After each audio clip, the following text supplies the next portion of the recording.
Hello viewers, আসসালামু আলাইকুম। আবারও চলে আসলাম নতুন আরেকটি ইফতার রেসিপি নিয়ে আপনাদের মাঝে। আজকে আমি তৈরি করে দেখাবো রুহ আফজা আর সাবুদানা দিয়ে একটি ডেজার্ট ড্রিঙ্কস।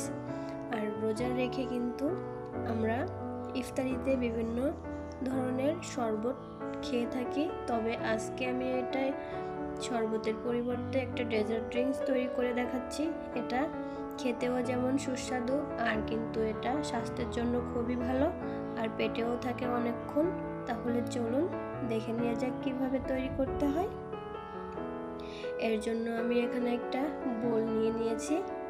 এখানে আমি 1 কাপ পরিমাণ সাবুদানা নিয়ে নিব।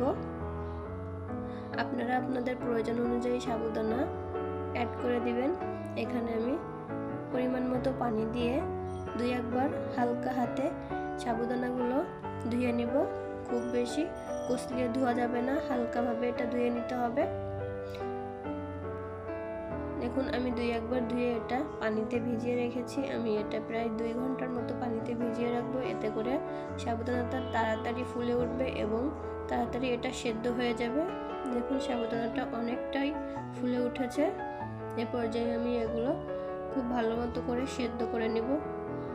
দেখুন আমি চুলায় একটা প্যান বসিয়ে দিয়েছি। এখন প্যানের ভিতরে সাবুদানা দিয়ে দিব,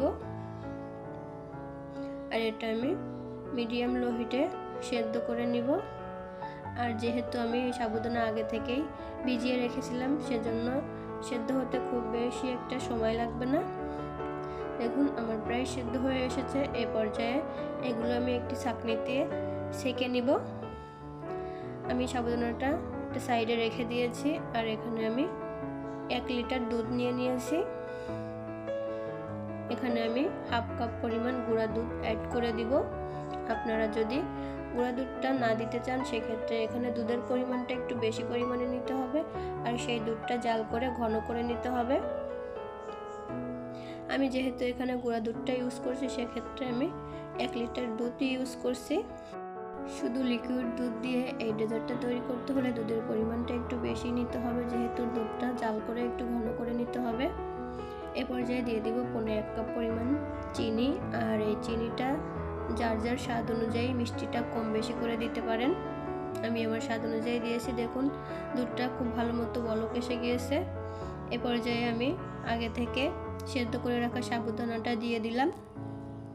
দিয়ে খুব ভালোভাবে দুধের সঙ্গে মিলিয়ে নিতে হবে।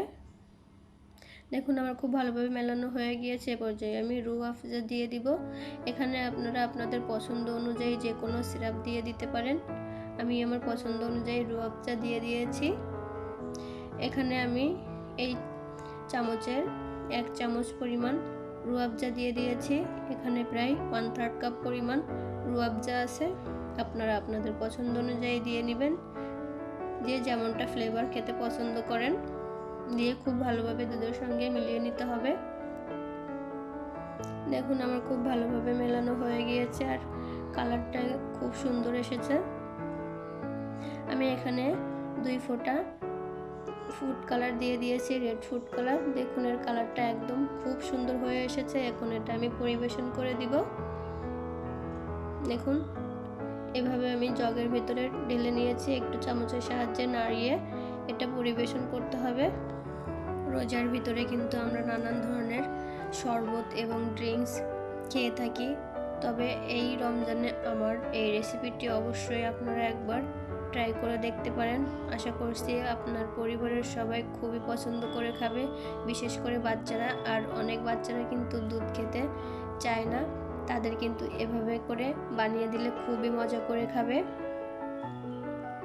দেখুন আমি এভাবে করে সবগুলো গ্লাসে ঢেলে নিব।